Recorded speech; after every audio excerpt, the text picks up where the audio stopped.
Alright mga ka-LG, good day. So, for today's content, pag-usapan natin tong Fairy na portable charger.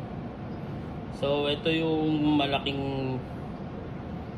pinakamalaking version niya na pwedeng 32 amps sana. Pero as you can see, 16A lang yung nakalagay dyan.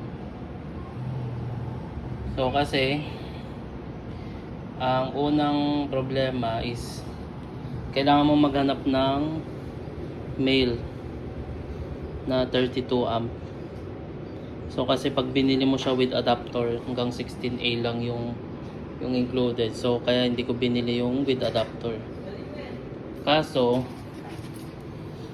ito palang socket, wala palang 32A na ganito. Yan, 20A lang. So pero nakahanap na ako sa Shopee. So pagka nailagay ko ulit dito, testing ko ulit. So yun.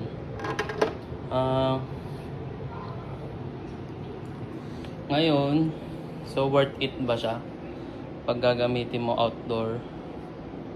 So since syempre yung pangkaraniwan na nasaksakan outdoor is lang, normal na saksakan lang, di ba? So hindi mo rin magagamit yung 32A. So pinakamaganda hanggang 16A ka lang talaga sa labas, or 13 para iwas sunog. So ayan, nakakabit siya sa wall charger, sa breaker ng wall charger ko. So siguro pinakamagandang gamit lang nito is dito lang sa bahay. Pag nasira yung wall charger mo, tapos may ganito kang setup. Pero ang problema kasi hindi ko pa sure kung yung nabibili sa Shopee na 50A na ganito, 50 amp na plug is sakto ba siya dun sa saksakan nito. So gagawin ko siya ng part 2 pag dumating. So for now, ang tanong kasi ng karamihan kung worth it ba. So magiging worth it siya pag bumili ka ng 32A na ganito.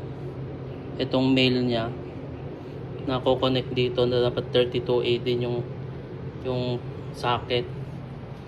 Tapos 32A din dapat. Yan. So sa Shopee may 50A. Abangan niyo yung second video.